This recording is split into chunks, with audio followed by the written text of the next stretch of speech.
We're joined today by IronTaxi, who is one of the squad devs.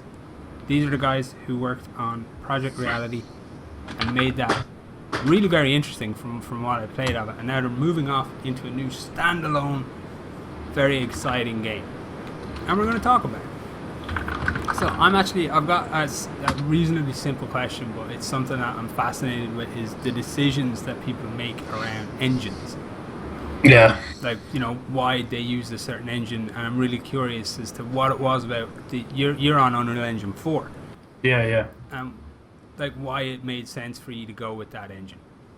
Yeah, actually, we were just talking about that the other day. Actually, one of the other head guys from Merlin, who lives in Seattle, was up in Vancouver visiting. And really, we actually started in Unity. We spent about the first 3-4 weeks working in Unity. And we knew UE4 was coming. We didn't know when it was coming. But honestly, once we jumped into UE4, it was just like a no-brainer. That, the biggest thing we're going to suffer through, and this is what we've been trying to kind of pass along to people, is we're going to suffer through UE4 maturing, but the net benefit after it matures is going to be outrageous. Like, that engine is going to push everything and just be so much better. Dynamic environments, lighting, all that crap is just going to be outrageous.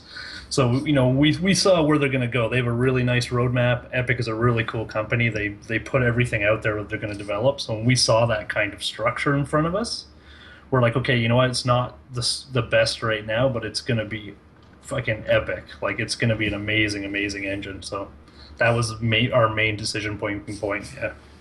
Nice. I was reading through the AMA that you guys did on Reddit. Yep. I was giving a quick read, and you were discussing how you were able to put like a ridiculous amount of trees down in a 500 meters or square meter area. It's only going to get more. That's the big thing right now. Like, Epic is specifically working on that kind of technology where we'll be able to use instancing to create outrageous. I could see us being able to get 300, 400, 500,000 trees into like a 4-kilometer terrain at some point down the road. Wow. So like that mountainous forest that is fully populated that you always dreamed about fighting in. Yeah. I think it's coming. Like, I really do. And with performance too. Yeah, absolutely. Yeah. Crazy. That's so you do all that. You do. You're the mind behind the maps. Yeah. I work with another guy, AF Soccer, who was actually me and AF Soccer were Project Reality lead mappers for a number of years at different times in the project, and I actually went and recruited him to squad because obviously he was a lead as well.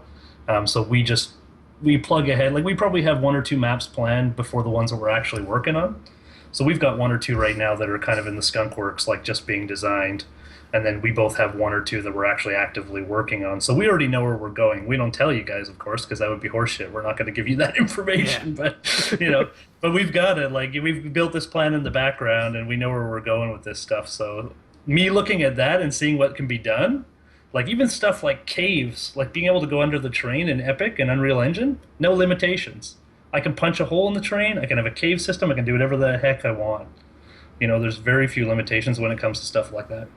So, do you sit there and look at what's coming with Unreal and have this vision in your head, like, of just this ultimate map? Yeah. That you hope to someday be able to create? I think initially we look at what's coming in the next couple releases, and we say, okay, what can we make in that scope? But we obviously are dreaming, we're dreaming about future maps. And the reality is with Squad, just like with Project Reality, I think a lot of games try to come out fully baked. Like, they think the whole thing's done and that's it, and you're just signing off on the game and you're never going to move it, right? I think we know the reality is just like what we went through with Project Reality. The maps started out simple and they got more complex and they got bigger and they got more detailed. We're just going to build the game with the engine. So, from my point of view, we're going to launch with 4 or 5 maps. But the maps you'll see in a year and a half from now will not even be recognizable compared to the stuff that we'll be releasing now. The engine's just going to have so much capability. And that's obviously a big point behind Squad. And it's something that, without sounding dismissive, it's something that maybe a lot of kind of modern day players who don't have experience with PR but are looking at Squad and are interested in it they might not quite realize that for ye, it's not a case of reach this date and ship. Yeah, exactly. It's this continuous support model that was there with PR, where you kept adding content and maps and factions. Yeah, and that's been a big discussion in the Kickstarter as well. Is like, how do you translate that to people? And I know everybody's got advice, of course, right? We get enough advice on our forums to fill 100 buckets and a dump truck.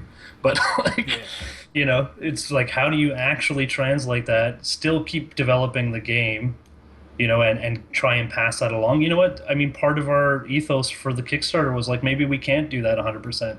Maybe we need to find that core demographic that we know who are going to be behind us, like guys like you who might play it. We're going to build based on you guys. You guys will be the ones that tell us when we're screwing up and when we're developing a good product, and then we know it's going to be a while, so there's no rush, I guess is what I'm saying, right? Yeah, and then you run into the mistake of realizing that the clowns like me that you ask the opinion of have no fucking clue what we're talking they're fucking clueless. Yeah. But that's why we have a lot of them, so that we can filter the bullshit. Yeah, out of 50 clowns, at least 2 of them are going to be right about something. Yeah, somewhat intelligent, right? Actually, we'll hang around the Kickstarter a little bit, because sure, it's a nice feel-good area to talk about. But you had your amount of Canadian dollars, which is funny, like that you guys have a currency or whatever. It's funny. We had no choice. Kickstarter wouldn't let us change it.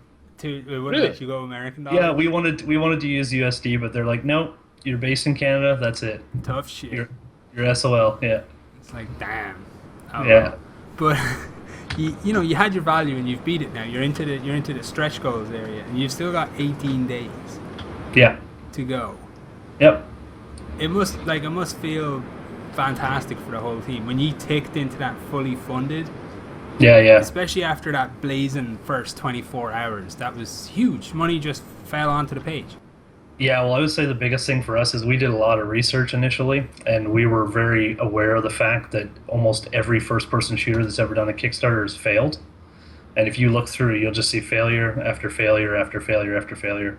So, having the objective that we had at 180,000 in US Canadian and 150K USD or whatever it was, that was actually based on a budget.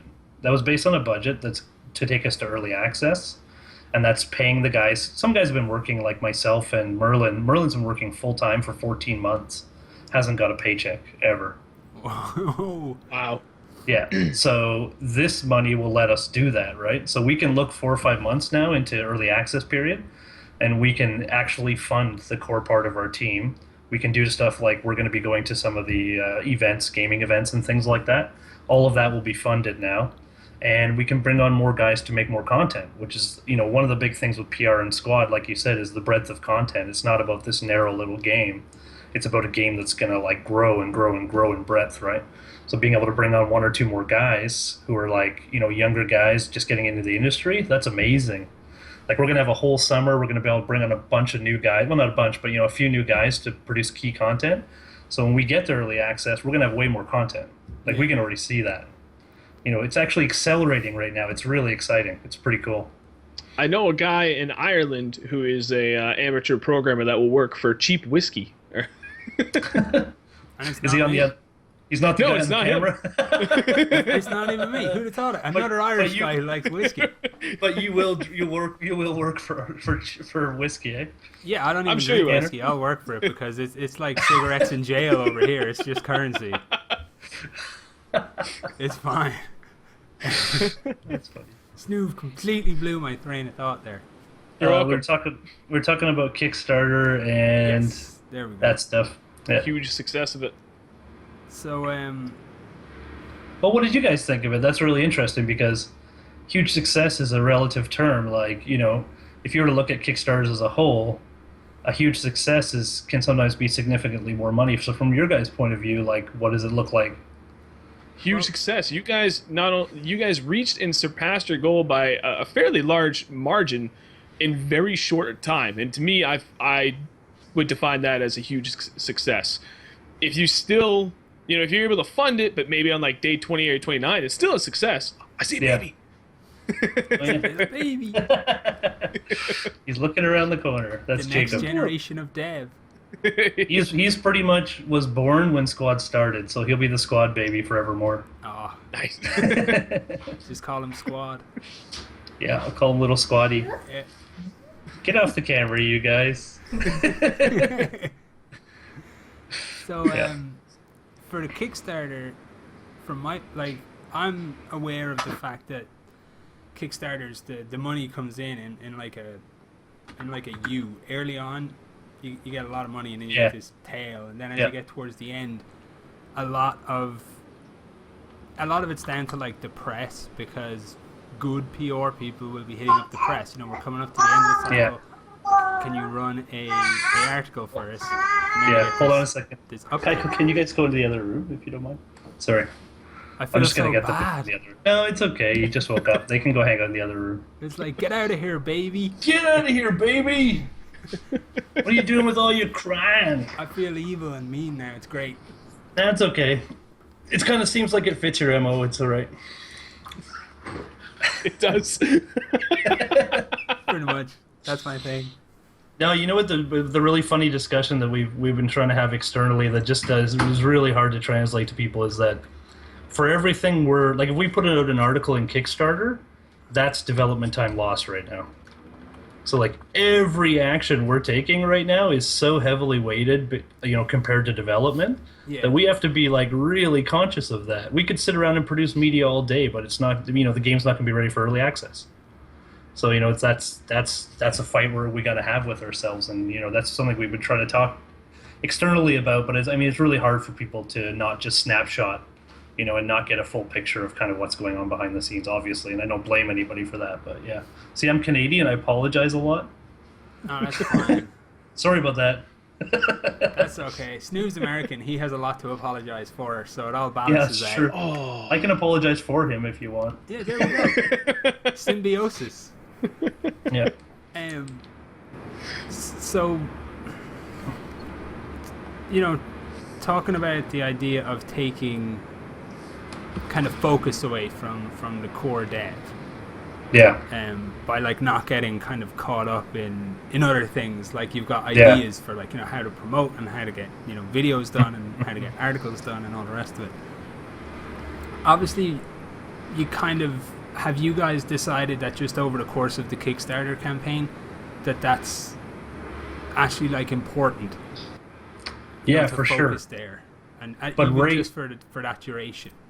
Yeah, definitely. And I mean, we've put a heavy emphasis on it, but at the same time, there's core things that have to happen. We have objectives internally on the team, like, you know, road marks we got to hit, like getting our vehicles in and getting them running and stuff like that. I'm not going to tell you guys if I've already driven in vehicles or not, because that wouldn't be fair to anybody else, but I'm just saying that's got to get done, right? We want to have those. I mean, as you guys are aware, those vehicles are going to be bread and butter in terms of differentiating the game, showing people what we're trying to do. I mean, on top of the building system and the command system and all that cooperative stuff, it's also the vehicles are a really big deal. Like, you know, most indie games with a first-person shooter style, they don't go there. They never go there. They don't hit the vehicles. And from day one, we've known, you know, we're putting vehicles in the game. And not only vehicles, it's going to be comprehensive. Like, we're going to have a lot of vehicles, you know, in our roadmap. So we don't have any time to waste, basically. I mean, I work about 90 hours a week right now, probably, you know, between my two businesses. Yeah. But two businesses and a baby. That's what you do, man. Baby sits on my lap while I'm doing mapping. No joke. It's like, it is literally the next generation of dev. Yeah. Learning in the lap of the previous generation. Which is pretty funny, yeah. That's interesting. I like the way the conversation's actually gone, because we're in this really interesting place now, because we've talked about map design and we've talked about vehicles and all the rest of it. And one of the things that really interests me personally about the game is the idea of this asymmetrical PVP. Yep. Because you're going to have, you know, American Armed Forces, armor, and things like that versus effective insurgents. Yeah, right. They have to be effective, or it's like it's not very fun. Yeah, so right. I'm really curious, because I've once again, you know, been reading like interviews and things, and I've seen it mentioned that you're gonna account for this imbalance almost through two things. The first of all being map design. Yeah. Such as, I imagine, simple little things like this piece of armor can simply not go up this goddamn hill. Yeah, that would be a good one on map design. Yeah, absolutely. Inaccessibility. Whereas, you know, everybody else can just, like, the insurgents can be like, oh crap, look, a tank, let's run away. Yeah, let's get up the hill. Yeah, let's go here. And you've also said, and this has stood out to me, that you expect your players to adapt. Yes. You're not holding hands. You're not going to let a group of people stand in front of a tank and go, oh, the tank killed me, nerf the tank. Yeah, right, yeah. You know, I like really, that. You guys have both been in a little bit of testing or anything yet? No, I have Snoop not. hasn't. I have. Okay. So the M203 grenade is a really good example of that. Like we're starting out at real world values. We're going to scale them back a bit, but right now that M203 round, that grenade launcher at world scale, well, like you can take out a whole squad with that thing. Like you could quite literally place a good shot and take out an entire squad. Are we going to balance that? Of course we're going to balance it a bit. But are we going to nerf it? Absolutely not. Like that is, you know, we've got Sergeant Ross as our military advisor and also one of our game designers. He sits in there and gives us those real world values, and then we actually, more than values and like plugging in that stuff, is how does it actually affect the battlefield? I have these conversations with him all the time. I'm like, the M203 guy, when he's on the battlefield, how does he affect the battlefield? And he says that guy will start firing 40mm grenades and not stop till the battle's over. That's what that guy will do on the battlefield. Yeah. And his job is to keep every insurgent's head down. So, you know, we want to have that kind of feeling, I guess is what I'm saying. So, you know, having somebody like Sergeant Ross, real life experience, he's been in that shit, you know, X number of times. And if we can translate that even partially, obviously without making it ridiculous, man, I mean, that's what we're trying to do, right? Yeah. We want to knock socks off, heartbeats should change, like, you know, stuff like that, right? Like that would be the objective. There seems to be a really good ethos coming as a message from the dev team that you're not trying to make a milsim, right? But you are respectfully aware of the fact that you're making a game around, you know, authenticity where you can. Yeah, the best discussion I've ever had about it is about pacing. So a game that simulates combat really well, and this is what our military advisors will tell us as well. There's a lot of quiet times. But the non-quiet times are really not quiet. And I mean, you're dropping a load in your pants as soon as the battle starts. But we found just from doing, you know, looking at other games that we built on, like Battlefield 2, Battlefield 3 or 4, and all those types of games, it's a constant rhythm. Like the rhythm of battle never stops. It's just like ba ba ba ba ba ba ba ba ba ba, and it never changes. So actually having quiets, lulls in battle, and then engagements actually is way more exciting. Like your heart starts pumping, and then you relax and you're joking around. And then suddenly a grenade blows up half your squad and you're back in the shit. You know, that's what we're trying to simulate more than anything. So it's the experience of battle, not the technicalities of battle. Yeah. We want you to, you know, if you jump out of your seat, then we've achieved something, right? Yeah, you want to find that window where the player gets to, you know, chat with the squad about, holy shit, that firefight we were just in. Yeah, it was crazy. Everybody collects themselves, and then they get the next proper adrenaline spike when the next contact happens. Exactly. And I think me personally, from my mapping point of view, because that's my kind of focus, my objective is always to create an environment where I can cause a player to stop and consider the environment.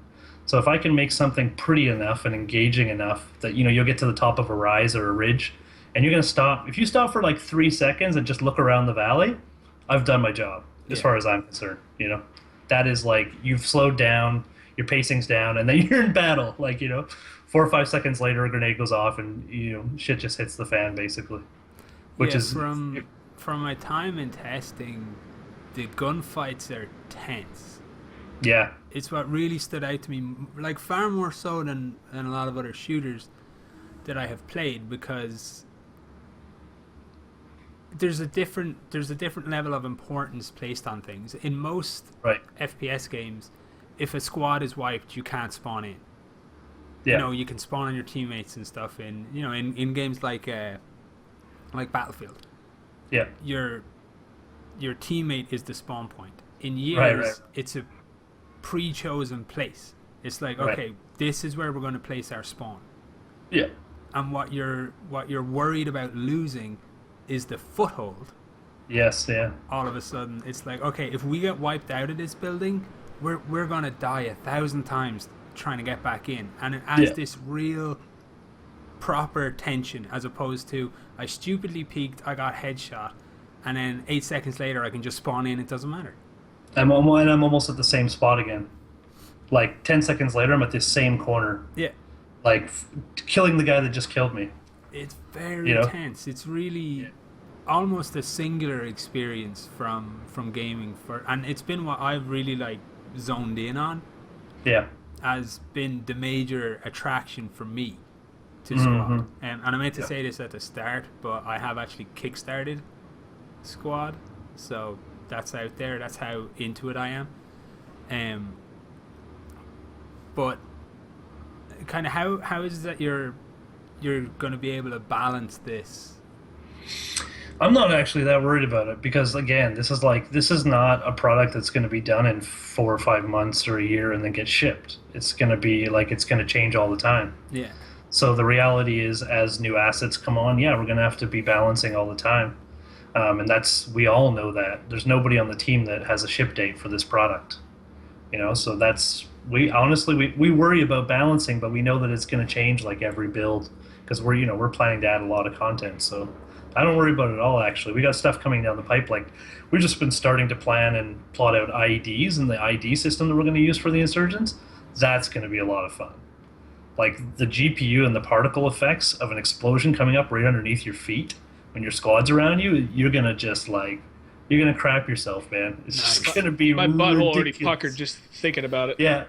And just using stuff like, typical games, you, like, put down a mine and you'll see the mine on the ground. We're not going to do that. Like, there's going to be probably we'll do something like a little ground cover, a little graphical ground cover, but it'll just look like a piece of ground.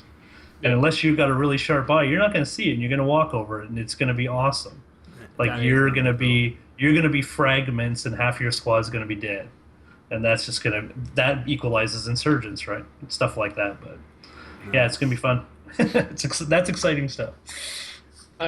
I got a question. I'm going to take this in a little different direction, unless Scanner, because I don't like interrupting. No, to an extent. Okay, just I don't want to stop a train of thought if you've already got something going. But if I can take it in a new direction, I'm going to go there. So you mentioned that it's directed and geared more towards maybe not a niche group of players, but a different group of players where it's a different experience from the typical AAA shooters that are out there right now, a la Battlefield 4, Battlefield Hardline, such as such. It's definitely sounding to me, as I haven't played it yet, but from what I got caught up on and listening to conversations, it's definitely an objective-based game mode where teamwork is going to reign supreme. Do you have any way of rewarding players or doing something to help kind of reinforce that, listen, get your shit together and actually play to the objective? Because that's one of the biggest complaints of playing, my background mainly comes from Battlefield. Yeah. And that's one of the things I always hated was, getting on a team with people that don't PTFO. And it's extremely frustrating, but there's no reward system in place inside of Battlefield that really makes people want to go out of their way to do it. But then again, there's also a lot of things that give people plenty of viable options to play the game without PTFOing. So I'm just curious, like, how is that going to be approached? There's a bunch of mechanics. I mean, one of the easiest ones is you're not going to see your kills.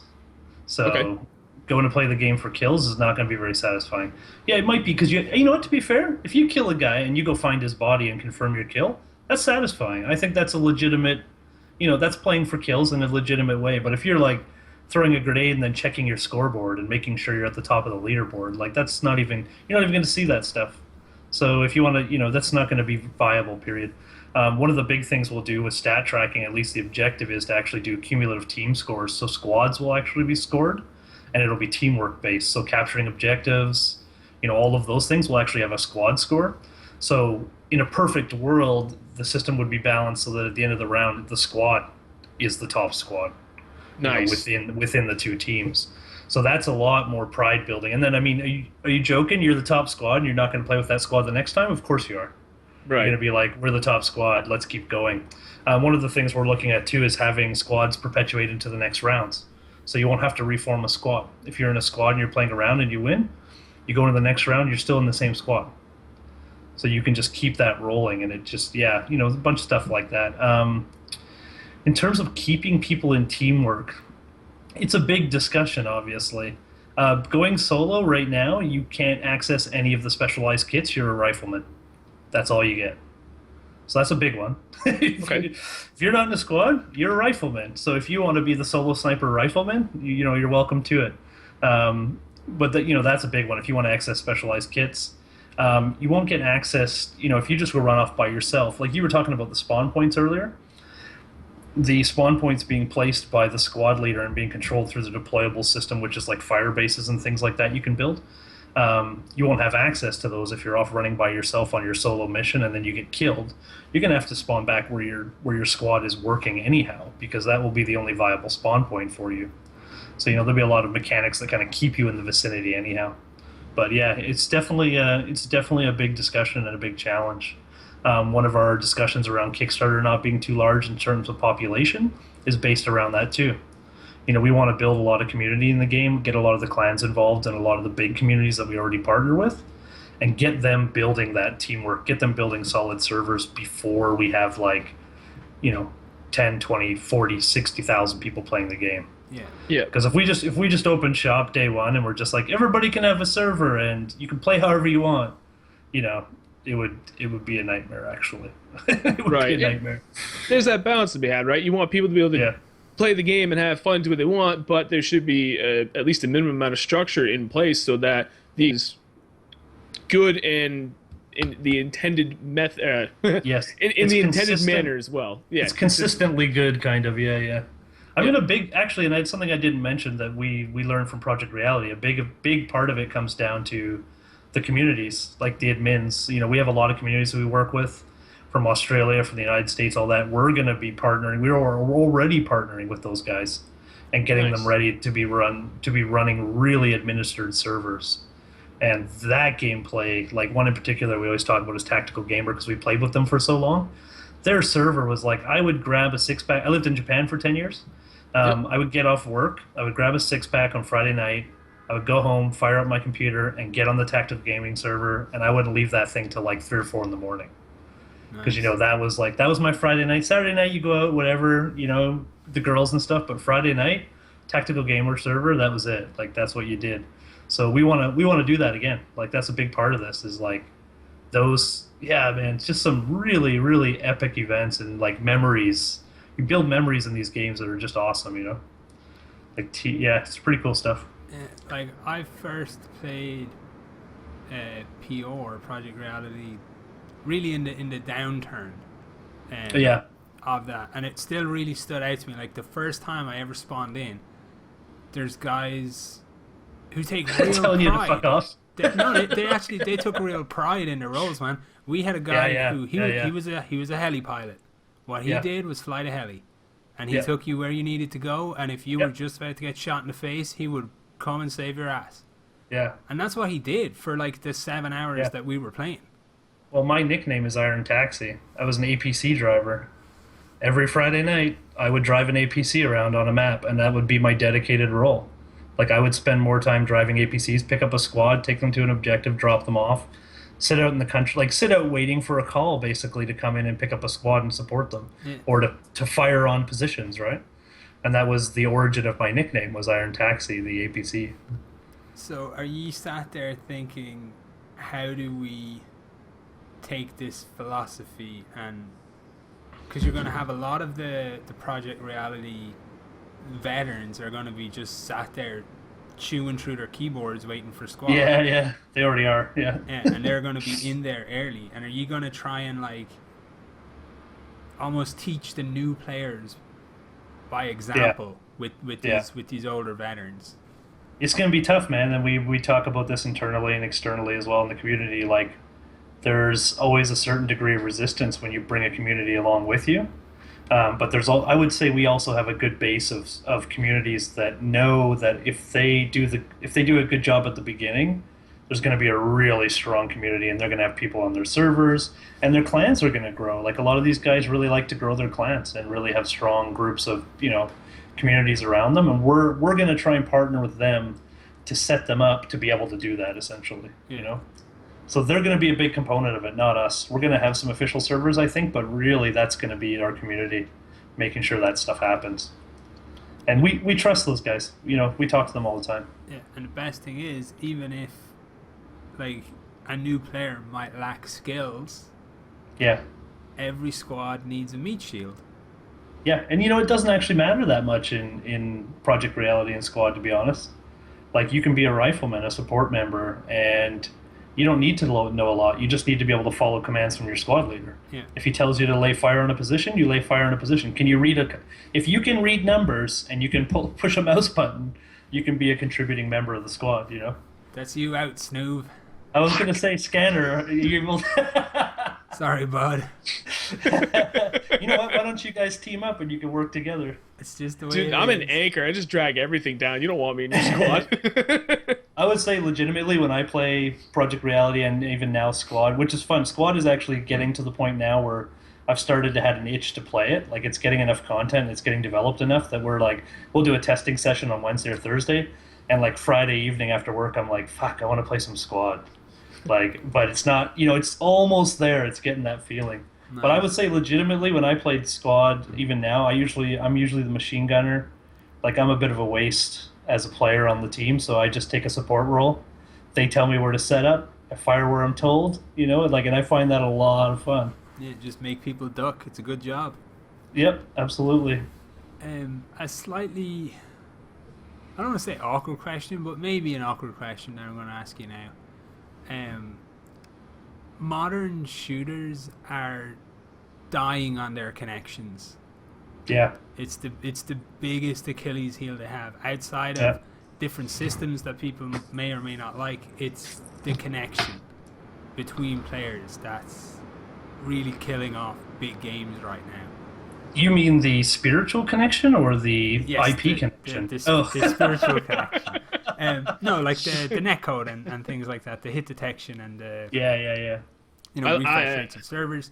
And 50v50 is ambitious. Yeah, it is. So, how much focus is on that within the development process of making sure that is crisp and doing the job it needs to do? We're stepping through iteratively right now, and again, this comes down to a really it's almost a cop-out answer, but it's not, because we know that the engine has work to do there, and we know that it's coming. We know that Epic is working on a lot of that stuff. So right today, I wouldn't be able to put 100 people on a server right today, but I know I can put 60 right now at this point in development.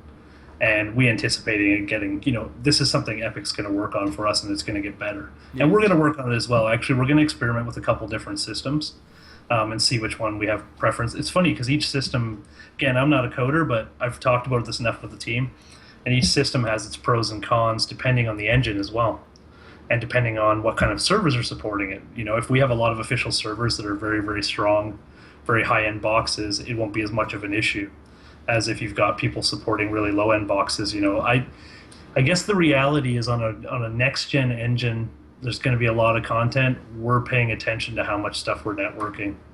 A really good point about that is destructible environments. We've been really careful about looking into that and promising anything, because that's a big part of it. Yeah. You start networking all that crap, it's like, what are you adding? Would you rather have 100 players on the server or be able to blow down the wall? That's the trade-off, essentially. Yeah. Another thing I saw you guys mention in the AMA on Reddit was a kind of a compromise between the concept of a lot of destruction and, no destruction. Is that if I suspect maybe that somebody is behind a wall and I put an explosive into said wall, that you're hoping to have some kind of secondary secondary effect behind the wall. Yeah, we've actually talked about that. It wouldn't be hard to do, which is really nice. It would be a nice way to compromise that. Now, that being said, again, with the engine evolving, if the destruction becomes easier and better on the engine and more doable in the context of having 100 players, then we'll go there. I mean, we're ready to do it. We've done it. We've done destruction in Project Reality even. But we know right now, man, it's a Pandora's box. You open that box right now with the objectives we have, and we're going to pay for it big time, you know? Yeah. Yeah. So we're just being really smart about it, you know? Yeah. Smart in dev speak equals non-committal. Yes. It's pretty much how it goes. I'm going to give the smart answer and commit to nothing. So no, that's... I would get yelled at if I committed to anything. But, you know, I think that's very good, because a lot of times I feel like, you know, I keep a very close eye on a lot of games from the second I hear about them. Yep. And I watch them like the whole way through their cycle, because I used to be a marketing guy, so this stuff fascinates me. Yeah, yeah. And I repeatedly see the mistake of over-promising. Yeah, yeah. And you're doing nothing but leave people with a very bad taste in their mouth. And I think PC gamers especially have grown to, you know, respect honesty. Like, if there's no answer right now, then that's fine. There's no answer right now. Yeah. I think we could have, like, you know, go into a Kickstarter. Yeah, we could have smoke screened everybody. But what would we have been doing? Like, we would have just been, you know, shooting ourselves in the foot. Yeah, exactly. And I've seen that. I mean, and we're not stupid. We've seen it happen. We've watched games that made really big promises, got big Kickstarters, had a bunch of money, and just, like, it was a shit show. Like, they just failed epically, right? Or just nothing's ever been released. That's the big one. Yeah, so, you know, I want to always hammer to people that we're like, I come from a business background. I run a business. I've run a couple businesses. I manage businesses. I build budgets. We have a budget for this game. This money is going into a budget. It's going to make the early access game. It's going to get released. There's no doubt in my mind that we're going to hit that early access and get released. I'm trying to watch the chat as well. I saw Lido saying something. Yeah, there's Annoyed Droid. No, who was it? Annoyed Droid asked your thoughts, the team's thoughts as a whole, on the cinematic aspect of the community now. And I'm assuming he's talking about the big thing is some of these cinematics by a couple people that we know for, like, Battlefield 4. Yeah. Is there any thought about that, any forethought of that going into the design of the game? I saw Lido mention that you have implemented a cinematic fly-by-rail camera system. Yeah, we already have, and it's actually going to go through a few iterations. We plan to make it pretty sick. Like, we want people to be filming beautiful stuff. I mean, the engine itself, like the stuff we've just gone back into the environment stuff, and we've started upgrading everything, like the terrain textures. You haven't seen the interiors yet, Scanner, but the new interiors that are coming are just for me, they blow my mind. Nice. You know, going into an Afghan house and seeing, like, all the cushions and the rugs and everything on the ground and all that stuff. So we want people to be able to obviously use the engine and, like, film that stuff. And we, like I said, we already have a camera system. We're going to evolve that system. It might tie into other things like a spectator mode or something like that. But yeah, it's going to be, we want to make it as customizable as possible, obviously. Nice. Yeah, it's going to be fun. That's fun stuff too, yeah. What's the, Meow. I thought that was my cat. I just trolled you. That scared the shit out of me. I actually do, because I have a little speaker here that's giving me the audio. I was sure my cat was trying to climb up my fucking chimney. Jesus Christ. See, it sounds funny, but a cat did climb up my chimney once, and that was awkward to deal with. Oh man, my heart. I can't deal with this kind of crap. I had a question in my mind as well, and now it's completely blanked. It's about the camera systems and the community. It the probably flyby was. cameras. Oh, yeah, there we go.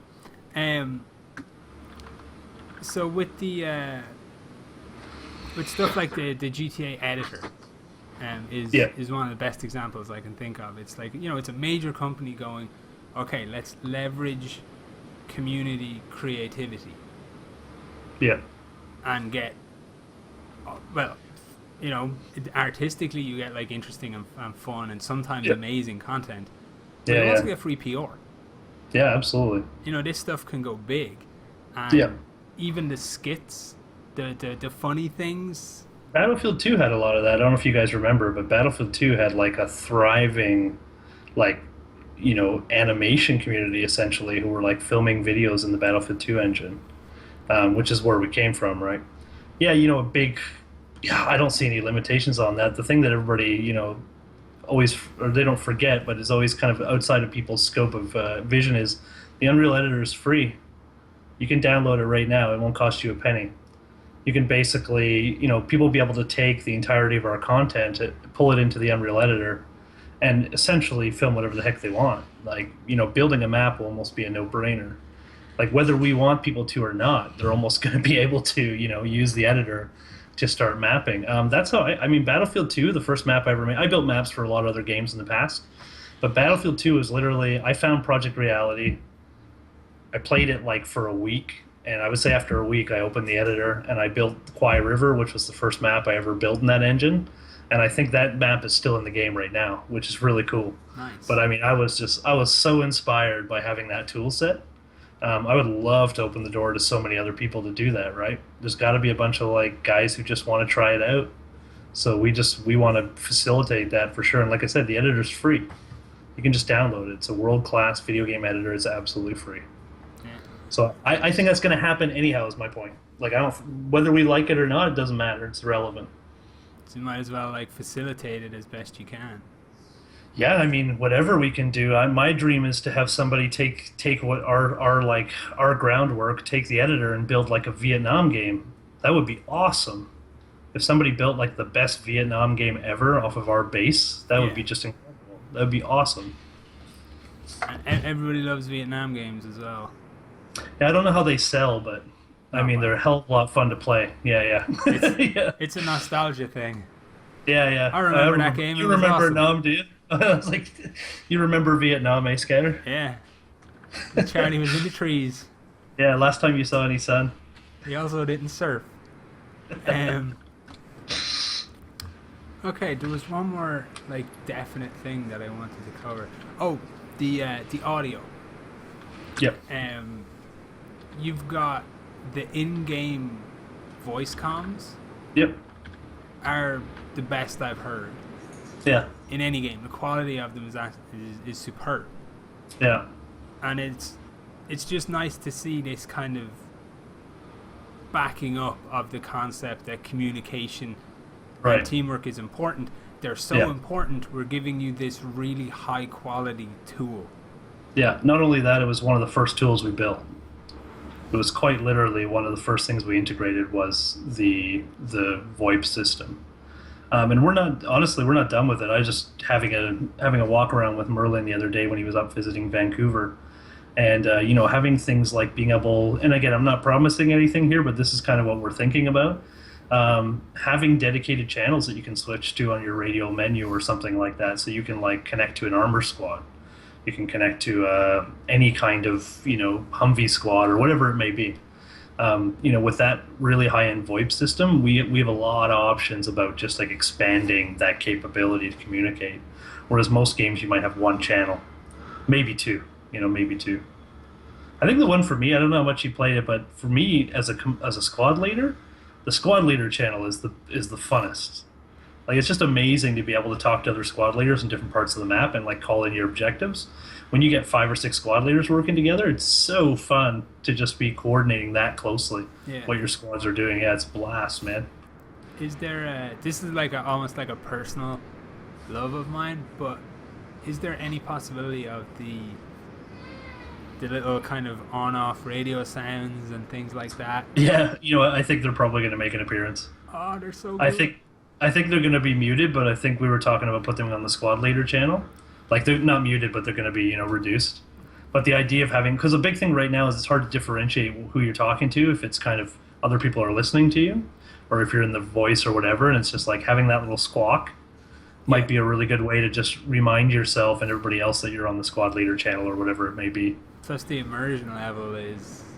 Yeah, sure, right? As long as I think as long as it's not like, again, we're always talking about, are we creating are we simulating a battle, or are we like simulating the technical side of the battle? Simulating the technical side would make you go over to a radio and like change the channels. We're not going to do that. You're not going to walk over to a radio and have to like know the channel of every other squad that you're on. But if we can add a squawk or something like that, that's going to give you a little more immersion and give you flashbacks of Nom Scanner, then that's what we should do. Yeah, it's funny. It's always our focus is around those like not technical but like immersive elements, right? keep them really simple. They shouldn't be too difficult to use. Like, just keep it simple and immersive, I guess. How much of a... We kind of touched on it earlier, but I think it's worth asking, especially for like a lot of like my subs who they're not playing the game, but they are interested in the game when it comes up. How much of a learning curve do you expect there to be behind the game, like mechanically, when it comes to learning how to control this, learning how to use the deploy system, learning how to build like this kind of impromptu gun nest halfway up a hill? I think our game plan is built around what I was saying with the squads and the kit systems. Is dropping into the game the first time, you should almost not have to push a button to get in a squad and be a rifleman, and that's all you need to do the first time. Like, you should just have to drop into a squad, you're a rifleman, and suddenly you're going to have this squad leader chirping at you anyhow. So you're just going to follow him around. You're not going to know what's going on. He's going to be like, shovel that thing. And you're going to be like, shovel? What the fuck? Why do I have to shovel stuff? And he's like, get your shovel out. Build the goddamn bunker. And you'll be like, where's my shovel? You'll be like, number 5. You get your shovel out. And you'll shovel and do what you're told, right? But that's going to be the indoctrination. You're like, oh, crap. I can shovel stuff. Yeah. That's pretty badass. And we just built an entire FOB. But I think the natural evolution is from there, you're going to realize there's different kits. Because this guy's got a different kit and you don't have it. So you're going to ask questions, how do I get that kit? And it's like, well, it's limited in the kit, or in the squad. So you have to learn that if you put a squad together, you can take limited kits. And then obviously the squad leader is right now, the squad leader is the only guy that can build forward operating bases. So you can't even deploy it as a rifleman anyhow. So it's not even within the scope of what you'd be thinking about. So obviously if we do it right, it'll happen naturally is the idea. I mean, it's obviously not as simple as that, but you know what I mean. Yeah. This might seem like a leading question, and it's not. Sure. And I'm not trying to... That's okay, lead me. I'm not trying to entice you to, talk about like other people's projects and stuff like that. But from my own social circle, my own kind of presence on social media, and just the questions I've asked people over the last, 7 to 8 months, really. Yeah. There's this growing group of, I want to say, kind of almost displaced and disenchanted FPS fans. Yeah. Who they're long-time players of other games, but they're not feeling a connection to them. Yeah. Is this something that you guys look at and think, okay, those guys are fucking up by losing the interest of these people? Yeah. Can we give them something that makes them excited again? Well, I think we are those guys. We are actually those guys. Yeah. Now I don't feel bad for asking it. Yeah, no, we are. Like, I would say, by and large, we are exactly those guys, and that's probably the reason we're doing this. Because we had some beautiful years of gaming, and then spent 7 or 8 years being massively disappointed, or at least not fully satisfied, right? It's funny because I remember sitting in this squad like early on playing PR, and I met a guy from like Hawaii, another guy was like from Lebanon or something. And it's like, I hadn't even ever met a guy from Lebanon, and I had never met a guy from Hawaii, and we spent like 2 or 3 hours playing that day. And I went back and played with those guys later, and played with them later, and all that stuff again. I haven't done that. That's been, I don't know, 6-7 years. Like, I haven't really gotten that. You shouldn't have to join a clan to do that, I guess is what I'm saying, right? Yeah. I've never been the one who would do that, but you didn't have to. You would just learn these people, you'd get to know them, you'd get in game, and it would be the same guys. And the biggest thing is you'd talk. Like, the guy would have a retarded accent, you'd barely be able to understand him. But if he was Irish, that makes sense, right? It's hard to understand the Irish. So yeah. Yeah, but for me, that's like, I get excited thinking about those experiences that we had, and we want to, obviously, personally, selfishly, I just want to do that again. Like, I want to have a game that's going to last like 5 or 6 years, and that will be my gaming.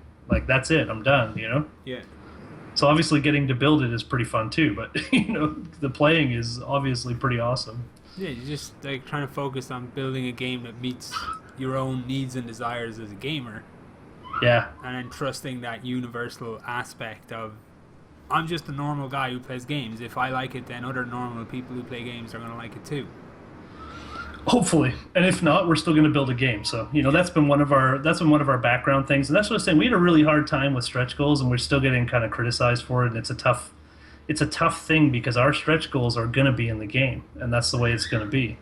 So they're not stretch goals in the sense that you need to support us to get there. We just want people to help us have a bigger and stronger team and get more people on full time so we can do it faster. Yeah, time is probably the biggest enemy we have. It's not ideas or community or anything, but time. We've got to make sure we do it in a timely manner and get the community playing. But man, I don't know. I've been getting excited recently. Like I said, the gameplay's been getting really good, and that has been pumping me up like crazy. Nice. Yeah. I don't want to get trapped in an endless, there's always a huge influence from people that ask about this system and ask about that system. Yeah. And I don't want to get bogged down in that kind of stuff because as you said about committing to things earlier. Yeah. But for my own curiosity, I'm going to take the opportunity to ask about projectile ballistics. Yeah. Like bullet drop and things like that, and how heavily or not at all will that feature in the finished game? I couldn't see it not being a major feature of the game. I would be really surprised if it wasn't, and I don't even think the game would be complete without it. Yeah. So we expect it to be a big part. A big thing is we need to make sure we do our scopes, and if we're going to be doing adjusting scopes, we need to make sure that's done correctly, because most games do not do it at all, or they just zero the weapon automatically. Like I think Battlefield 4 is a great example, where the weapon is just automatically zeroed to a location and that's it. You can't modify it. Yeah. It kind of defeats the whole purpose of having a scope that can have different ranges on it. So that's one of the big things we're going to wait for with integrating the ballistics, because we are planning to do it, is how are we going to handle the ability to use scopes properly. But man, of course we're going to put it in. It would be silly. It would be laser beam game if we didn't, right? Yeah, exactly. Yeah. That's why I'm asking. There's just little Yeah, things. I know, for sure. Here's the truth of it.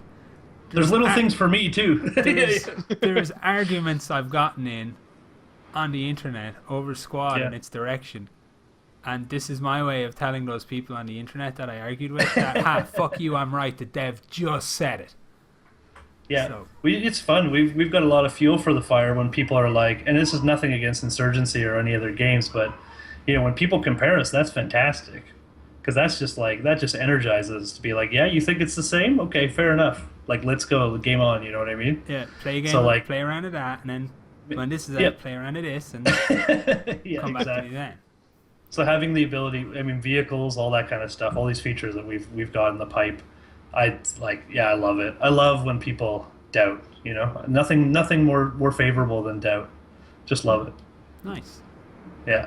It's like, give it to me. You doubt me? Come on, bring it. Let's do it. We'll see how much you doubt when I put an MBT round through your face.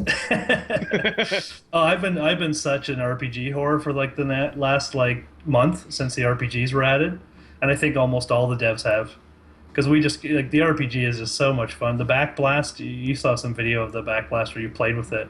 There's a massive backblast, and the thing is just like an assassin's weapon. It's so much fun. It's I remember kind of the very early sessions. It was almost like unlimited ammo. Yeah, it was. And it was basically like unlimited grenades. What's really funny? That wasn't fun at all. That testing time. It was terrifying. And I remember it was terrible. No, but it also wasn't that fun. Yeah, it was like trying to take it. There was no consideration behind when you would or wouldn't throw a grenade. You were just gonna fucking throw it, because why not? There'd be another one. Yeah. No, for sure. I think that's gotten more fun, like having limits on. It's funny that subtracting things or having an absence of something actually makes the pacing better and makes the game a lot more fun. Yeah. It just starts making you consider each thing that you're doing, having limited ammo, not having somewhere to get ammo. The new 4-kilometer map, having to walk, having to deploy and walk a certain amount of distance, makes you think about putting down a rally point and maybe building a strong base that you can go back to, right? Yeah, somewhere safe to operate out of that the enemy don't know about because you built it. Yeah. I mean, it sucks if you're on a 4 kilometer map and you get knocked back to your main because you didn't set up properly. Yeah, it sucks, man. You're going for a long walk. Yeah, but Like you're going the next time. you're going for a real time long walk, not a video game long walk. Like you're going for a walk, you know? It's from the point of view of a consumer, it's an exciting project to watch.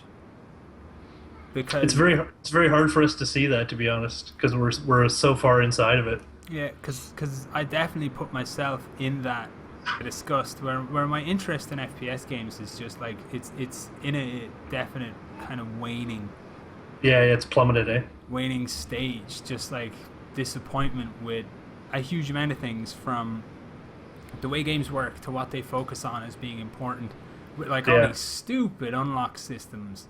Yeah. Oh, you have to be rank whatever to use this gun. And you're like, why? Why can't I Yeah. just use it now? Yeah. You know, and what seems Yeah, to be we- poor focus. But Yeah, absolutely. your project seems to be free of these Yeah, kind we of would silly never- concerns.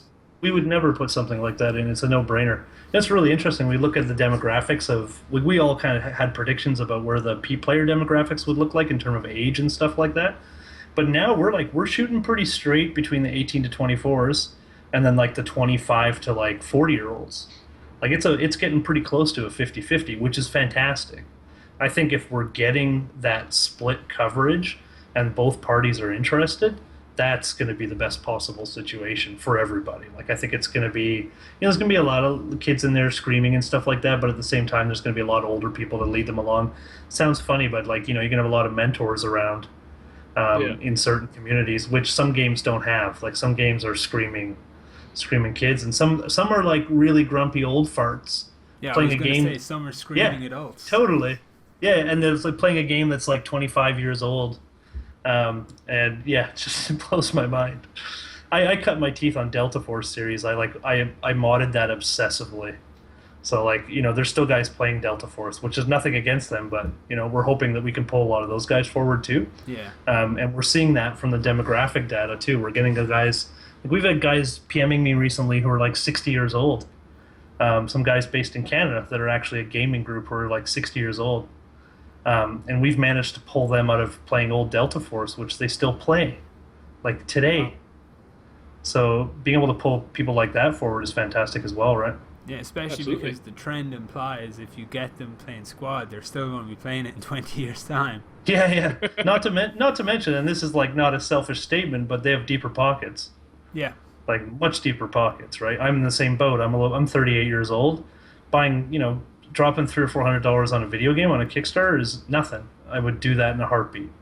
If it was a game that I supported, I wouldn't even think about it.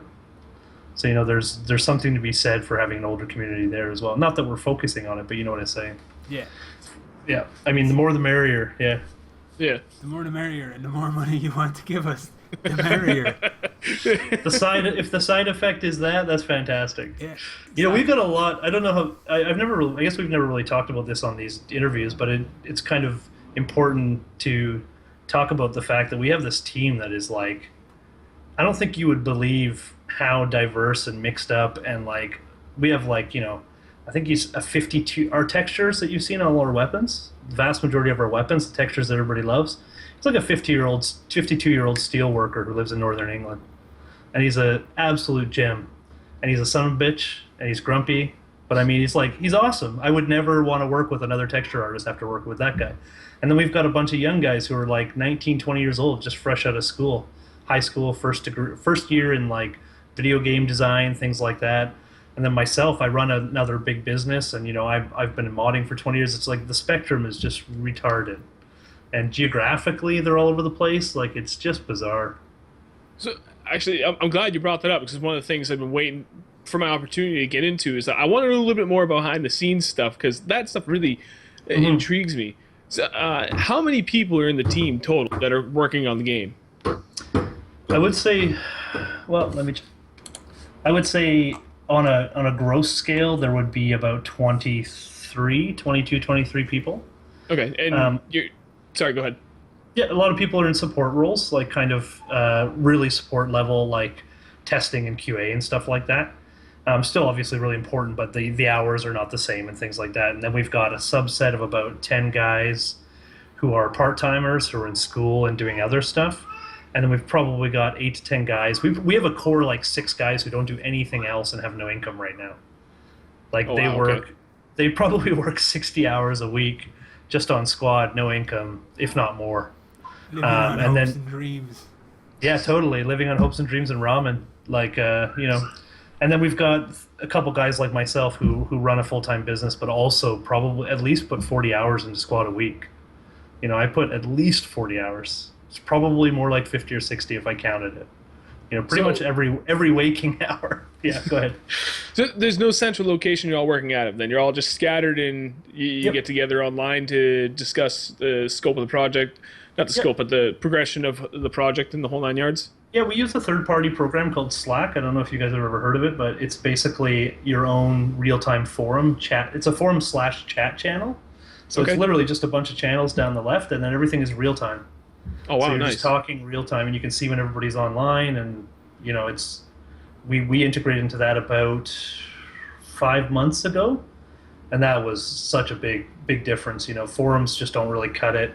Skype is a little too janky. It just doesn't always cut it right. Yeah. But this system we're using now, we're like it's on your phone, it's at work, everything. So we're really in touch with each other despite being geographically separated. Nice. Okay, we're gonna back it up to the beginning, the infancy, the planning, the pre-planning. Mm-hmm. Where did this all come from? Because there's a couple people that are in the chat that have like this is it. This is their first encounter with the game. Yeah. I know that it came from the Project Reality mod, but what was kind of the catalyst to being like, oh fuck it, let's do squad? I will tell you guys very honestly, the catalyst was the fact that we already tried to do it twice with PR2 and it failed. And it was like it fell apart, and we were like. Merlin is Sniper Dog was his nickname in PR, and his name's Will. He lives down in Seattle now. He approached me as a mapper and just said, like, we've already seen this fail twice. Can we do it a different way? Can we approach this differently and just at least make it happen? And the big initial pillar behind that is we need to get something playable as fast as possible.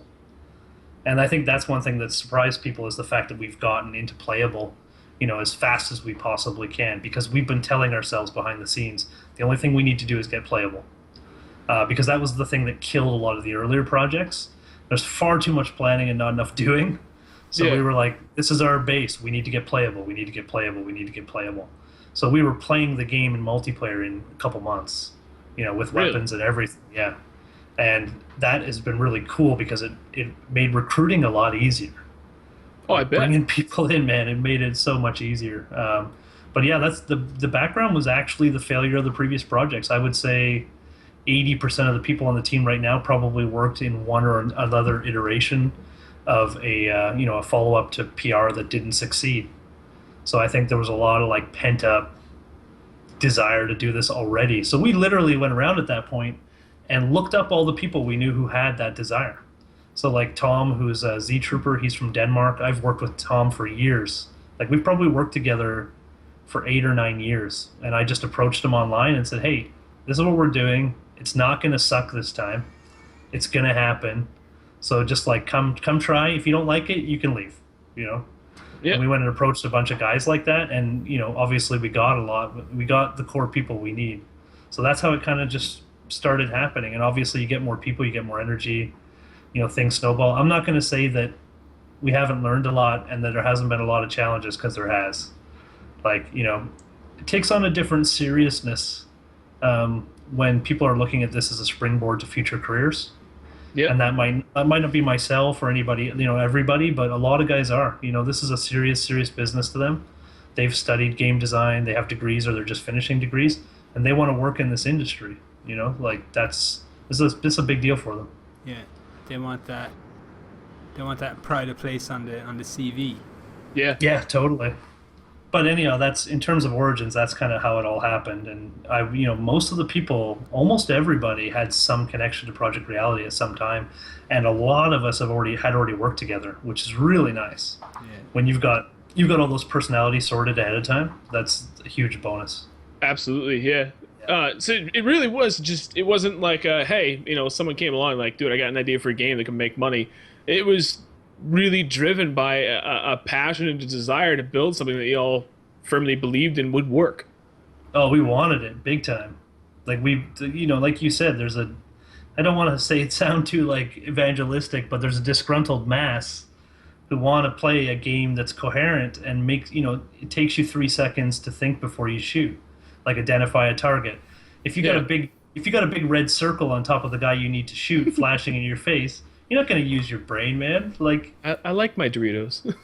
yeah, They're helpful. it's like your Doritos. I don't think I was supposed to shoot this guy. Yeah, I can't see him. Dorito. Oh, thanks. Yeah, I know. I guess that's where that was already resident. Like we already had that pent up, desire. So we really went around and fished the people that we knew already felt that way. So there's one interesting thing. We've had some outsiders come in and advisors and things like that from the game industry and just come in and hang out with us and chat with us and be around for multiple weeks and stuff like that. And one of the things we've had a lot of feedback on is our cultural environment on our team is extremely strong. We have a very strong common sense of purpose. So that's translated really well and helped us a lot, man. Just like everybody knows where we're going. That's a really important thing, right? Yeah, absolutely. It sounds a lot like that opening knowledge that, okay, we're gonna be trying to hit playable really quick. Yeah. So this is gonna be a lot of work. Yeah. So just don't fucking get involved if you're not Exactly. If you're not willing or able to do this right now. Yeah, there's nothing casual about it. Nothing casual at all. It would be an illusion to think that there was, you know what I mean? Yeah. Nice. Yeah, for sure. That was a heavy topic. We got serious. We got serious there. It was good. See, this is why I like these podcast setup, because you get into interesting things. Some guy isn't going to want to know that, but some other guy is going to be like, "This is the most interesting game." I will. For whoever's kind of watching and interested in the project, the really interesting thing for me is, my learning has come around community management. Like I've been getting my ass kicked for like a year now by community and just answering people. But I come from a service background where you answer everybody. So like I sit on those forums and I answer every post that comes in. And it is painful sometimes, and those guys beat the crap out of me. But I was like, my personal business ethos is everybody deserves to have an answer. But man, has that ever been kicking my ass? Let me tell you. It's a double-edged sword. I go to bed. I go to bed on Tap Talk answering stuff. No, I'm just hoping it pays off. It will. I really think it will. I come from a modest YouTube background. Our channel. It was myself and one of my best friends that I've known for, oh shit, how long has that been now? Fuck, over 20 years now. We started gaming and all of a sudden, hey, YouTube channel. Yeah, that sounds like fun. We started in 2010. He left at the very end of 2013. He was like, I'm done. I had enough. And I made it until the beginning of this year. I did it for 5 years. The channel hit 52,000 subscribers at its peak. And from day one, I was big on interaction. I didn't want to just be someone that was providing content and hoping to rake in, the big bucks off of the views. That's what I any comments I like responding with. And that's the whole thing with Dawnbreaker too, is I'm big on community interaction. I'm not just here just to provide content. I'm here to create a community and be a part of it and immerse myself into it. Yeah, you're not here to just like pat your own back and fix your hair. Right. That's exactly why Snoop is here. Don't listen to his shit. I don't have hair to pat, Scanner. That's why he wears a hat. Exactly. I think, Scanner, you could use a little hair pat. I'm good. I've got the Jesus thing going. That's why I wear the hat, though. It suits my Messiah complex perfectly. It's an interesting subject because coming from a business background, I've run a bunch of franchises and things like that. Like I've done pretty well in the last, probably 8 or 10 years running businesses. That is like already my business ethos, but I'm bringing it to a gaming team who come from school and gaming. They don't necessarily have any business experience. you know, they might not realize how important it is to respond to every single PM that you get. Yeah. Like, it's really disrespectful to not answer somebody, in my opinion. No matter how dumb they are, you know, it's like it doesn't matter what they're asking you about. You should send something back, right? So that's been something from my experience in business, trying to bring to the game team is just like, you know, that service is really important. Yeah. You know, it's really every point of contact is a potential sale. Of course they are. That's the trick, and a lot of people don't get, or else they get into this place of they don't see how it's important early in something's development. That's like the biggest trap you can get into. Yeah, but this is the counterpoint, though. As I said to you, you said you did marketing before, and that's what I do a lot of now. On the flip side, we got to build a game, and that is a really big balancing point. Like, we would love to engage even more, but nothing would ever get done. We'd be the Oprah show, like we'd be Ellen DeGeneres. You know, we'd just be like talking all the time when we have to build a game. I don't know. Yeah, I won't comment there. I can say it. I'm the host. Yeah, anyhow, you know what I'm saying? Like, that. So we've got a bunch of guys on the team who are probably, they shy away from engagement because it's difficult sometimes. Talking on the forums is fucking hard. Like, you know, it's tough. Not for everyone. No. So a lot of our guys will actually shy away. Like, I try and encourage them to get out there when the topics are relevant. We might post stuff internally, you know, be like, hey, this is a topic you could probably talk about. But for the most part, you know, it's a tough world, man. It's a tough crowd. Yeah. Just poor game dev team trying to stay afloat in a crazy world. Yeah, man. Trust me, game studios close down every day. Like, let's be realistic. Oh yeah, they do, and will continue to do so. I know. Yeah. You know, so a big part is being. Yeah. Anyhow, that's a whole different subject, but yeah. All right, I got a question because Scanner mentioned DayZ, and it's something. One of the things that people complain about with the development of DayZ, that would just be the example, is it seemed. I mean, they're focused on putting in content and not fixing bugs. Right. So, and I always thought that was ass backwards, but I don't know anything about game development. Yeah. But now I have the perfect opportunity to ask. So, when building a game, in my mind, from my engineering background tells me, what seems to make most sense to me is fix the bugs before you add in the content, because then if you've fixed the big laundry list of bugs first, as you add stuff, it may create more bugs, but you know, now you're chipping away at anthills instead of a mountain at the end. But apparently with DayZ and what I understand it with other games, it's vice versa. You add your content, then you fix all the bugs after the fact, even though that could be a fucking mountain of bugs. Well, how we do it internally if we add new content is, it comes full of bugs and you fix them afterwards. But I actually think DayZ is probably sitting on a lot of challenges in their engine.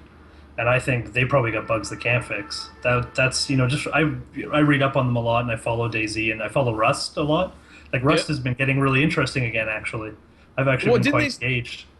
Didn't they start over from scratch? Like, they kind of went through? Yeah. Okay.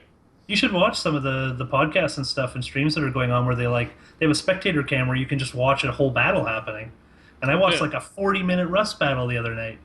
Jesus. It was like, that's development time that went out down the drain. But I was seriously engaged. But I really feel with so they're a good counterpoint. They're building another game from the ground up.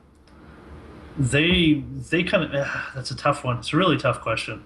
It's a really tough question. Yeah. The base question I'm trying to ask is, you know, what came first, chicken or the egg? Is it, do you do content, then bug fix, or do you bug fix along and then content? Well, we can see the obvious result of not fixing your bugs. It's suicidal, right? Like, you're going to lose this community. And I guess we're, you know, like I said, just the way that we're developing right now, it's kind of happening backwards to them. Like, we're actually intentionally building up a little bit slower. And, you know, we get a lot of criticism for that. People think it's like, just, you guys could go for it. Like, just like throw caution to the wind, go for it, get the big chunk of change, build the game, right? But I think we're going to, you know, because I would not want to be in their position, is all I'm saying. I actually feel a lot of pain when you ask that question. Yeah. I'm like in a lot of pain. You know, like, I love the game, and it doesn't make any sense. And actually, one of Scanner's good friends that we play with fairly often, Squantoon, asked me one day, he's like, you sit there and you bitch about Battlefield 4. And I did. I did my fair share of bitching. And I mean, I came from the Ronku program, we built our channel on Battlefield. We Yeah. made tens of thousands of dollars. We got free trips to the UK. We got a shit ton. I mean, I'm sitting here with my free PC I got courtesy of EA, Yeah. things like that. But that game was, and still is, utter shit. I had over 300 hours into the game. Like, I'm not just, like, hating on it because everybody else is. I think Yeah. it's a shitty game. But I've got 250 hours into DayZ, and I fucking love it. And he was always asking me, like, dude, how can you love a game so much when you piss on Battlefield 4 for being broken, but, like, look Yeah. at the quality of DayZ. It's the experience that DayZ offers that allows me to look past the bugs. Like, Totally. the bugs still piss me off to no end. Yeah. But it goes, kind of going back to what you had said earlier, when the action that you want in the game, where, yeah, there's lulls, but when the action's there, a heart's freaking beating a mile a minute, and you feel like you're gonna crap your pants. It's just that adrenaline rush is there. That's what DayZ provides me, and I can look past all that to get to it. So it's like, I don't bring it up as like a good opportunity to shit on a game everybody's shitting on right now, because I do enjoy it. 250 hours in a game for me is a big deal. I don't play that many games, and it's something I get criticized for multiple times per podcast. Yeah, by me, because you're on a gaming fucking podcast, and you sit here most of the time saying, I haven't played that game. I haven't played that game either. Gaming whore, whereas I am I'm not a gaming whore, okay? Let's be clear here. Right? If you go back to the 60s, there was a concept considered free love, mate. You're That's a how I gaming approach hippie. games. I marry myself to my one game scanner. I'll I'm snuggle faithful. up with a couple of different games. Hell, there's been times in my life, I'm proud to say, I've snuggled up with 2 different games at the same fucking time. And it's I all would do good. that for Rust. I'm actually, you're from the same experience you get from DayZ is what I get from Rust. Like when I played Rust when it first came out, like I just remember one particular siege and being alone in my compound. Ladder should not result in 25% casualty. Being alone in our compound, and you get raided by these guys, and I started playing Justin Bieber over the local VoIP because they were just raging outside, and I've never had so much fun in my life. I like put on some Justin Bieber, push the mic button, and just listen to these guys rage outside. So yeah, it's immersive. It's really fun. I don't know. It seems like it's paying off for us in a big way, because I spend a sad amount of time checking the active player bases of assorted games. Yeah. Customer churn is fascinating to sad Yeah, bastards like me. Yeah. So Rust are currently dominating both like DayZ and H1Z1. Well, they're coming back up too, aren't they? Yeah, they're just I'm not dominating the surprised. crap out of them for a player. Yeah. And I'll be honest, when they dumped their first game and started building again, I was like, holy shit. Yeah, it was a That's huge serious? move, and it took balls. Yeah, it did. Balls. Yeah. I was pretty shocked actually. So we're not going to do that.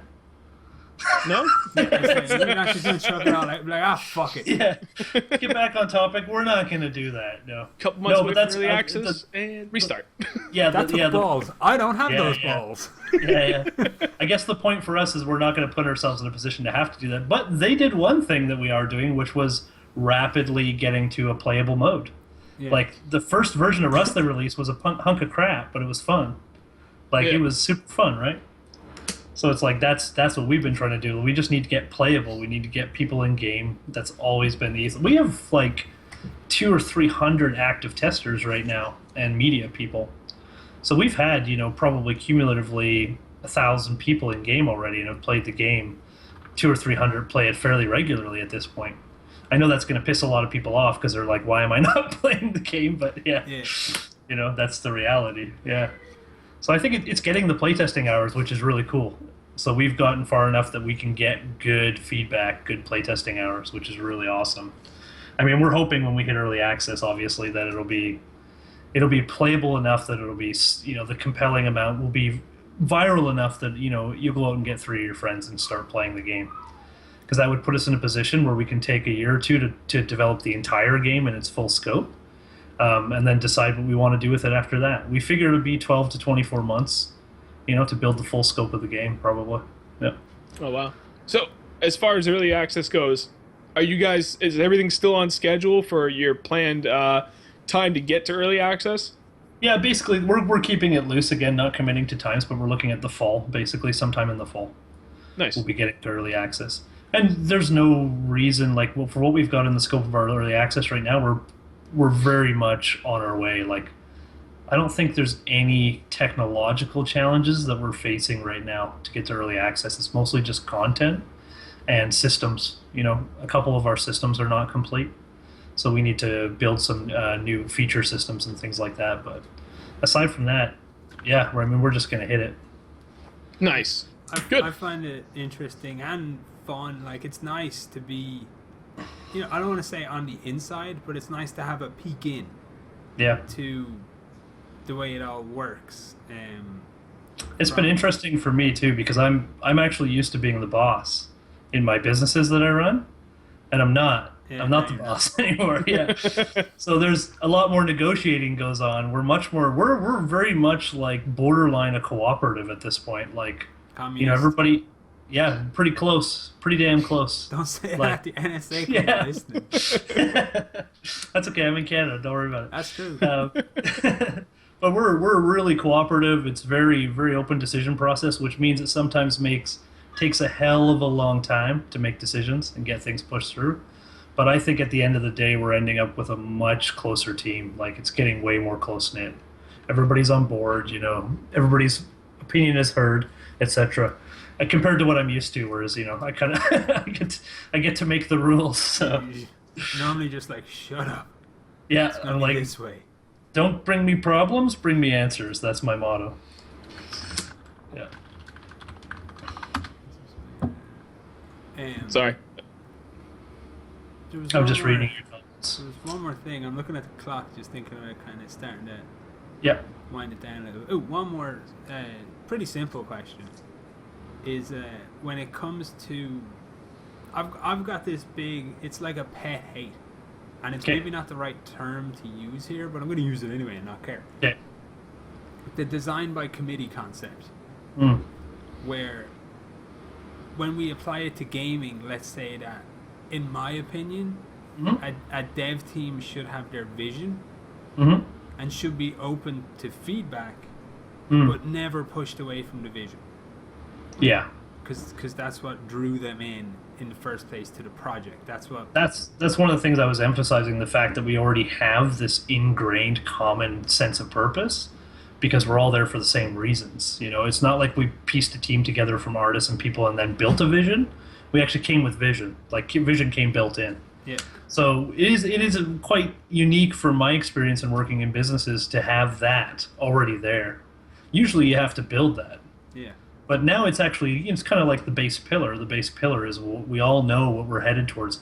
And I mean, PR, honestly, we beat this drum like all the time, but the style of gameplay has been tested for 10 years.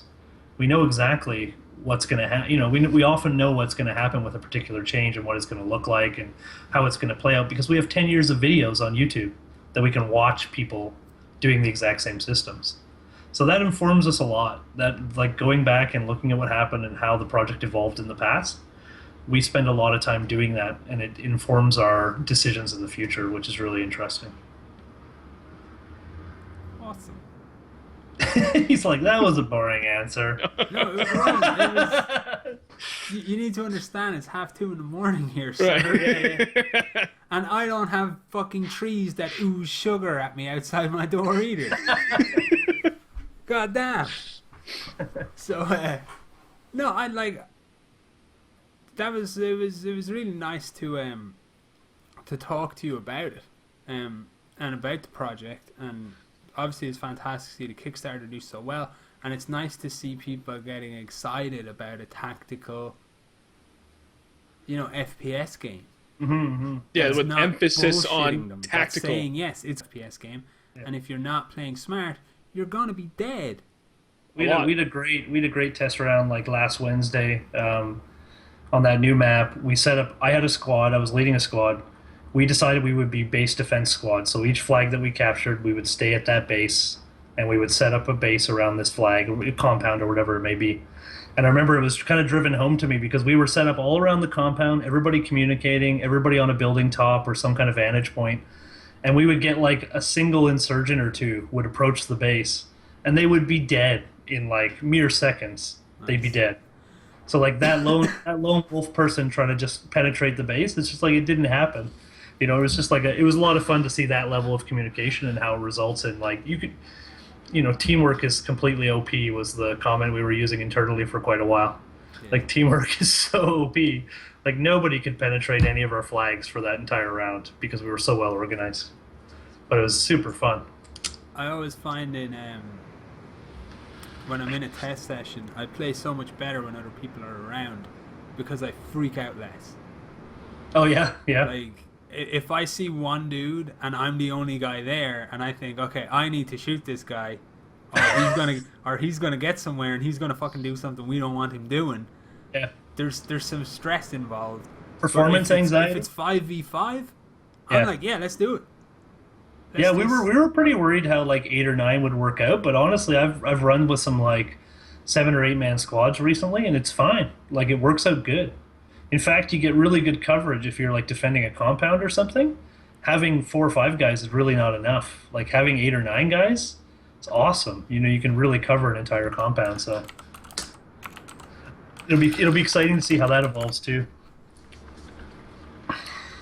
Right, so unless you've got anything... Oh, I think I just covered up Skype there for a brief second. Probably did it again.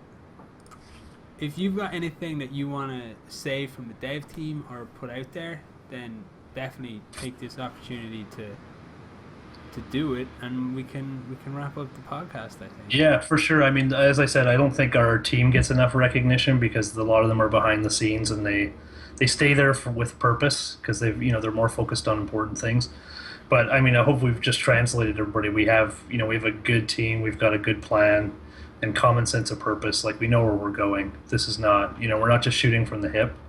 We would love you guys to support the Kickstarter even more because I think more than anything, it gives us a lot of street cred when it goes to platforms like Steam and stuff like that. And that's almost more important for the people who support us is just give us a little more street cred. Because when we get in front of Steam and people like that, we're going to get a lot more traction with them. And the community will be helping us, have more leverage to do what we want to do. And, hopefully there won't be any compromises, essentially, is what I'm saying, right? Yeah. So the more credit we've got, like our green light, we destroyed it, and that gave us a lot of credit. So we're just trying to build that credit, give us more strength, And I guess the biggest thing is, like, if I'm answering stuff on the forums, go easy on me. I have a baby. I work like 40 hours a week and 60 hours on squad. Like, don't expect the perfect answer. So there may be typos. It's okay. Yeah, or even just stupid statements. That's totally legitimate. I'm only a human being, right? Yeah, exactly. Yeah. No, cool. I appreciate you guys spending the time today. It's good to have a chat about it. So. No, it was a really nice chat. It actually. It was wonderful. It was really nice to have, an actual dev on and speak well, about their honestly, their if you guys, I'm a huge advocate of pushing some more devs out of the shadows. So if you guys are interested in a particular person or you want to talk about weapons anytime or anything like that, just let me know. I've got an end game plan. Oh, do you? Because I'll talk to any dev that wants to talk, absolutely no problem. But for me, I've no problem saying that it is my goal personally to get Lido and get him out here in public. Did you invite him? Doing all the little dancing and stuff. He'll sit there and he'll be like, oh, we'll get devs on and they'll talk to you and stuff. And I'm like, no. We should talk to you because you clearly don't want to be caught in public in the headlights. Well, we'll drag him out. You have my permission. You have my permission to drag him out of the shadows. We'll get him out here someday and he'll be all like, I don't want to talk. I've never seen him. I don't even know what he looks like. There you go. Don't know what he looks like. He could be a little. He could be a little troll. Who knows, right? We'll expose him. We'll have a reveal. Yeah. That'll be fun. This is what Lido looks like. I wonder if he's still there in the. Yeah, he'll still be there. He'll stop typing now, though. He's like, shit. I was gonna say, he's like, fuck, they're gonna get mad. Paying attention. People are talking about me. Or else he'll be like, oh, sorry, I missed that part of the podcast. Coincidence. Anyway, cheers, guys. Yeah, no, it was really nice having you on, man. Thanks very much, and best of luck with the rest of the Kickstarter and to the whole team with the, with the project and with the build. I'm looking forward to keep the testing going. Although you guys need to do me a favor and start doing reserve slots on the testing servers. Yeah, you couldn't get in, eh? It's getting tougher and tougher to get in there. Yeah, I know. Well, we'll open a couple different servers now, so. It's getting busy. I'm just resentful. I'm honestly getting excited to play finally. Like I'm a very, you know, I just in closing here, it's really funny. Whenever I build a map, I just treat it like an abortion. I never want to see it again, man. Like when I spend like 300 or 400 hours on a map, the last thing I want to do is see it. It's like you know, so bucket. Yeah, the last thing I want to do is see. But right now, I am actually getting legitimately excited to jump in the server and play the game, and that's, you know, for me, that's like, okay, this is getting very real. It's pretty fun. Nice. Anyhow, I'll let you go to bed, man. Yeah, it's well, unfortunately, don't kid yourself. He's not going to bed. Hours, but at least right, I can yeah. afford to be properly sleepy now, which is nice. Yeah, cool. All right, I appreciate it. Yeah, thank you very much for coming on. We do appreciate it. Thanks, Snoof. Yep. Yep. And guys, if you hit !squad in the chat, you'll get all these squad-based links in there. Thanks to Epona for taking care of that ahead of time for us. Nice. Go to their Kickstarter. You can see it's doing well. They're not that far off their next stretch goal. So, you know, of course, take out the wallet and max out all credit cards. There it is. Yeah. Cool. Yeah. Other than that, if for anyone that's new here, please follow the channel. Other than that, we'll be back here next Monday at 8 p.m. And unless I am mistaken, and I believe I do remember the scheduling correct, we have Dolce on as our next guest next week. Nice. Yeah. So same place, same time, 8 p.m. Eastern. We'll see you guys next Monday. Cheers. That's it. Yep. Take it easy. Have a good night, guys. See you guys. I was just gonna sit here and just like fucking. I was gonna be sat here and like, oh, podcast went well. It's like, yeah, I gotta hit stop streaming. Yeah, you do. Shut the fuck up, chat.